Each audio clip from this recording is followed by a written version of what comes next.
Hopefully this video will not get banned. But today I want to talk about the shocking truth about vaccines. On one hand, I want to trust the science. I want to trust the experts. But on the other hand, science is about sharing viewpoints. At the very foundation of science, you have disagreement. This is a normal thing. In fact, nearly every single scientific discovery came out of some disagreement with some mainstream. Now it's a little bit better. You can talk about these things, but 4 years ago, if I talked about this and it opposed medical consensus, it was considered misinformation.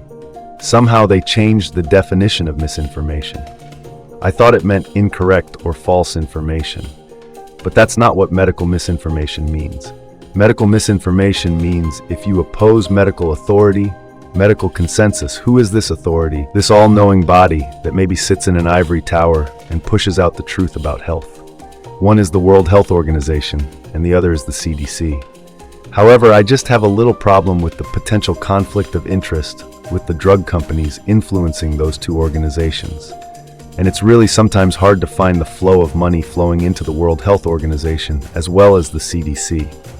The CDC actually has patents on certain vaccines. They get royalties.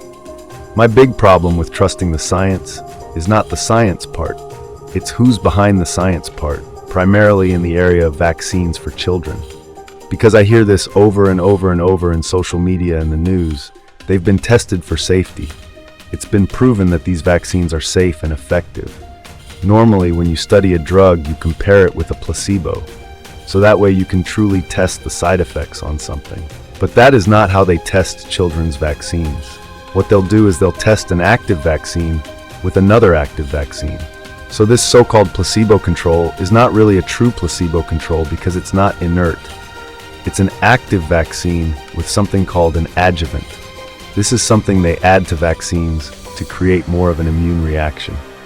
And the big one that they've been using for a long time is aluminum. Think about this for a second. If I were to test the safety studies on whiskey, of course I'd want to test that against water, right?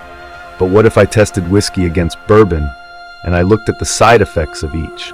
Okay, so whiskey will create a fatty liver, creates inflammation of liver, cirrhosis, all sorts of other problems like dementia, etc., etc.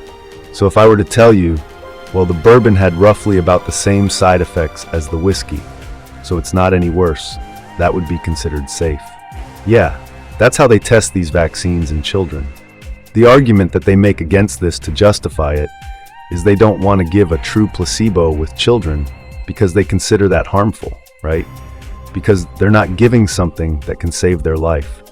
My question is, how can you really truly test the safety and effectiveness of something if you're looking at the relative safety of an active vaccine to another active vaccine with adjuvants? That just muddies the water to this whole safe and effective claim that you keep hearing over and over and over again. Has there ever been any drugs that were safe and effective by the general consensus that then turned out to be dangerous? And the answer is a big fat yes. I'll give you a few. Vioxx, 60,000 excess deaths.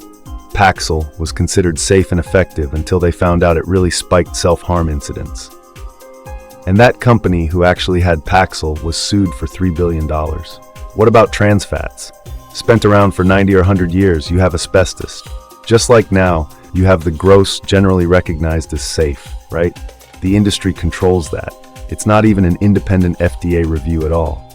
How can something so safe end up to be so dangerous? When research is done, the raw data that research is based on is not openly disseminated, it's withheld. So a big pharma does a study and they have this raw data and they can kind of keep it confidential. How do we know that the summary of that data that ends up in some research project is not minimizing the harms and maximizing the benefits? We don't. We can't know that until it's subpoenaed and we can eventually get the information. The other loophole, which I think should really be addressed, is this. Did you know that 87% of all big pharma-sponsored studies are unpublished? If a study doesn't turn out maybe how they want it, they don't have to publish it. Potentially, they could actually just publish the positive studies, the ones that turn out good for that particular drug. New health guidelines are based on that. How doctors perform medicine is based on that data. How are we supposed to trust the science when we can't get all of the science? Just think about one thing, astroturfing. AstroTurfing is setting up fake front groups that appear to be the general public talking about it. And I actually want to share some of the names with these front groups because, boy, they just sound so amazing, right? Here's one, Citizens for Patient Safety. Sounds wonderful.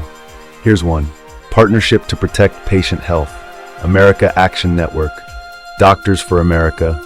A lot of them are coordinated to put various PR campaigns out against RFK. We need radical transparency all over the place. This way, it'll make it very difficult to manipulate data. I mean, it's just wild to me. They'll say that RFK is not a doctor. He's not fit to be in charge of HHS. He's just an attorney that went after corrupt big pharma corporations and sued them for billions of dollars. Hello? Isn't that what we need? So my viewpoint is, we don't really have a science problem. We never did. We have an ethics problem. Please comment down below and tell me your thoughts and opinions about this topic. I'm here for your health. Thank you for listening, and see you again in the next video. Wishing you great health, wealth, and happiness.